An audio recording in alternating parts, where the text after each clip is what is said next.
Hello my gentlemen, my name is True Boy, aha ni kuri Achieve Your Dream TV.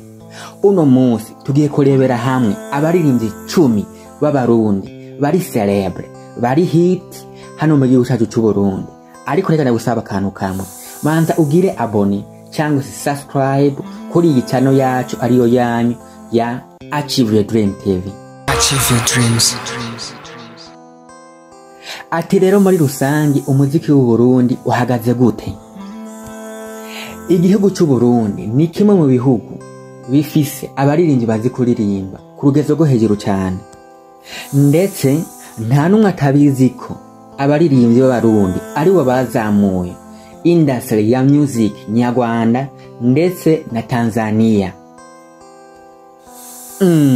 Kumengo ntuvyemeye, subira inyuma urebe icyo umuririmbyi Big Fizzo yakoreye abanyarwanda aho hambere hahise. Mbega aho wabuzi yuko Diamond yahoranye indoto zo gukorana n'abaririmbyi b'abarundi? Akarero gatoya gusa, jya kuri YouTube wandike Lolilo featuring Diamond cyangwa se Diamond featuring Lolilo, uraza kumva icyo wabonye. Ariko icyatuzindi uno munsi no kureba abaririmbyi 10 b'abarundi ubu tuvugana bari hit, bari celebre hano mu gihugu cyacu cy'u Burundi. Aha ni kuri Achieve Your Dream TV. Umuntu aza ku nimero ya 10 n'umuririmbyi yitwa Everyday Winner.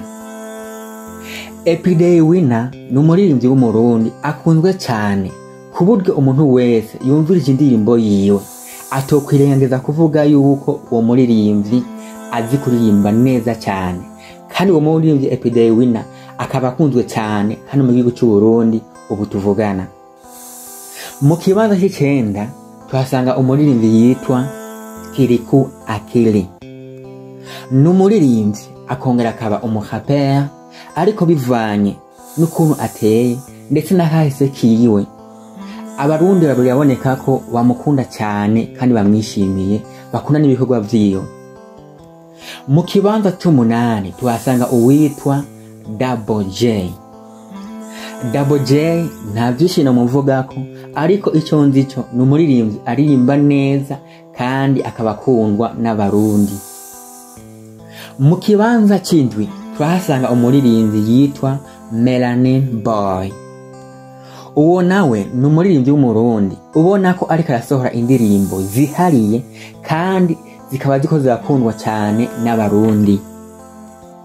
Mu kibanza cya gatandatu tuhasanga umuririmbyi yitwa Dramati.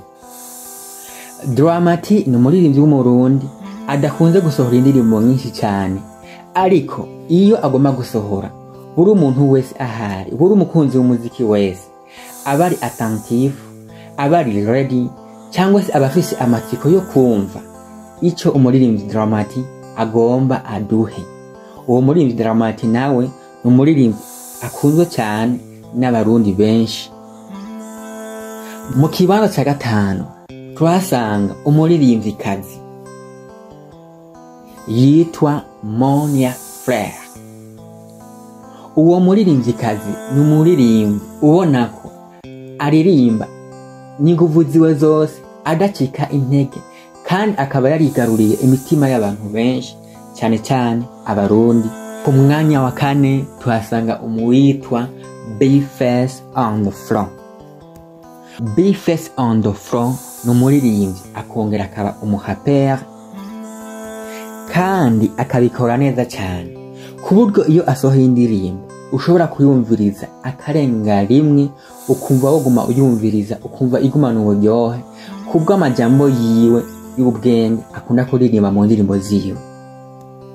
Ku mwanya wa gatatu tuhasanga uwitwa Lino G. Uwo muririmbyi Lino G ni umuririmbyi w'umurundi azwiho cyane kuririmba indirimbo zirimo amajambo adasanzwe ku buryo utokumviza indirimbo yiwe ngo ubure akajambo kamwe gashasha cyangwa se kameze nka gashasha ukura mu ndirimbo yiwe. Mu kibanza cya kabiri tuhasanga uwitwa Fernando, DJ Fernando. uyu muririmbyi nubwo biboneka ko ata video z'ibitangaza akora, ariko indirimbo ziyo zirakunzwe cyane ku rugezo ruri hejuru. Mbega wibaza yuko uwo twasize ku mwanya wa mbere yuko yoba ari inde? Ku mwanya wa mbere turasanga uwitwa D1. Umuririmbyi D1 ni umuririmbyi azwiho kuririmba indirimbo ziganjemo amajambo y'urukundo kandi y'inkoramutima. Ndetse uwo muririmbyi D1 iyo yasohoye indirimbo uyisanga ahantu hose ushobora guca, ntiwogenda umwanya munini utarumva indirimbo ya D1.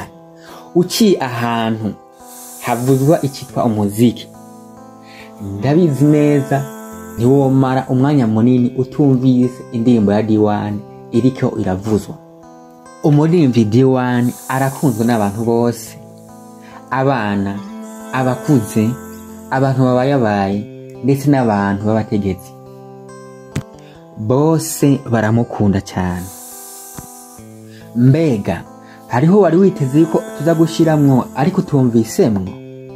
Mbega urutonde twagize wagwishimiye cyangwa nawe hari ukundi kuntu wari kubigenza? Duhe igitekerezo muri commentaire. Aha ni kuri Achieve Your Dream TV.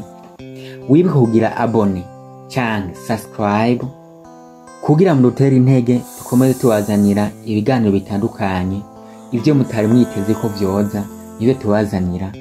Ciao ciao.